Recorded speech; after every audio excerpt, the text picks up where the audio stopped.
Magwo-walk lang naman tayo for today. This has been with me for like I think 2 years. Kaya naman tingnan nyo yung sa may ankle area niya. Talagang worn out na siya kasi almost pag-shift ko yan talaga yung gamit ko. And then I'll show you one more. Nakalimutan ko yung name niya.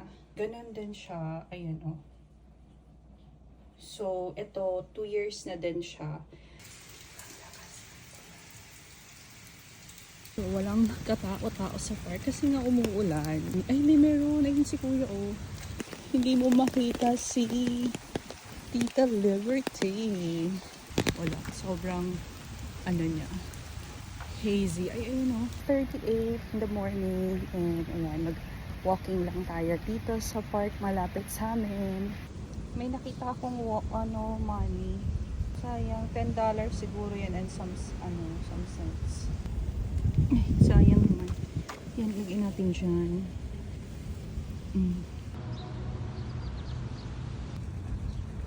Okay, ang daming basura. Pero andyan pa rin siya. The rain is getting heavier. Alright, third ikot. And andyan pa rin siya. Wala pang kumukuha. Okay. Ay, wala na. Fourth ikot. Our fifth ikot. And medyo nagki-clear na yung area niya. And we're back after naka 1.5 or more than an hour then kasi started walking 6:38 and it's now 7:55 in the morning.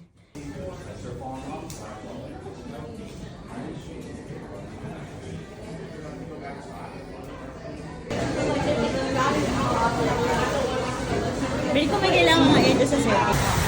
Unless mag-straighten ka.